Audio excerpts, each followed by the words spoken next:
Flight Kern County preparing for its next mission to Washington.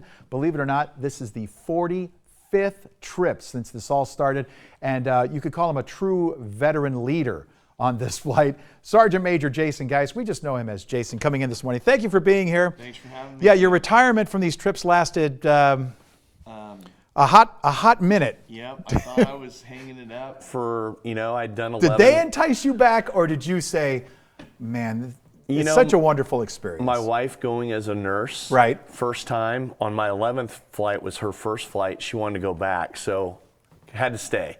Well, that's fantastic. Yeah. So this is number 45.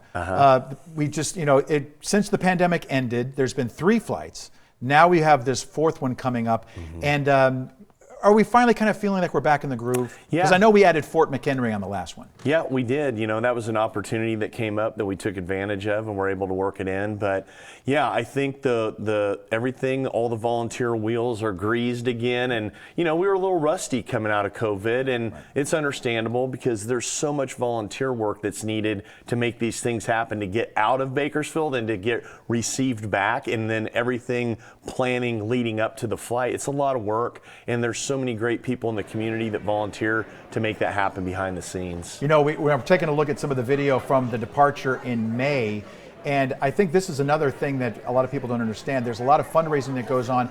It's cheaper to fly out of LA, but how much easier is it when you get to leave from Meadows? It's so much better. And when we have this many people on the list and we can fill that charter flight, and every person on that plane's from Kern County, it's even a better dynamic for the camaraderie that we're looking for, and the healing starts on that trip over versus a couple different groups on different airlines and then we all kind of meet in DC.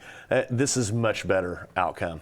It's funny too, because when we were coming out of this, and Lily and Sherry and some of the other people were talking about the need to get those applications in. Yeah. We need to fill these flights. Now I understand there's a waiting list of like 200 now. And there has been, and the majority are Vietnam. And we're really pushing.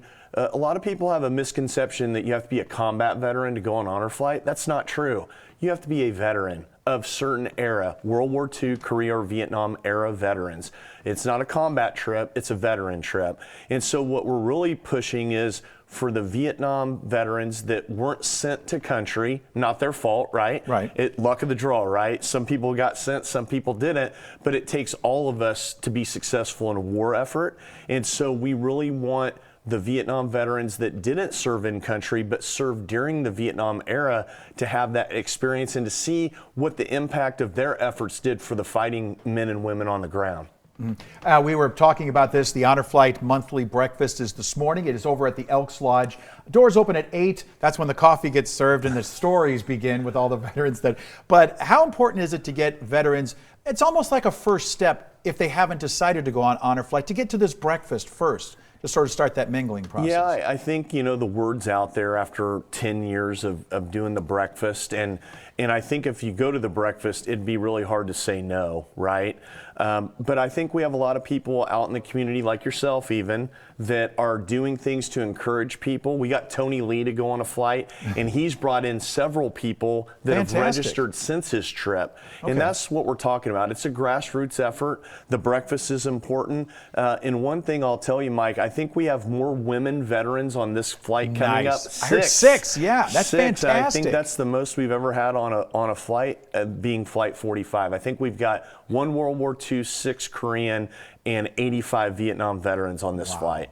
That's fantastic. Yeah. Jason Geis, back in the saddle again. I knew you couldn't stay away. It's hard. That's fantastic. All right, very good. Mike. We'll see you at the breakfast Absolutely. a little bit later.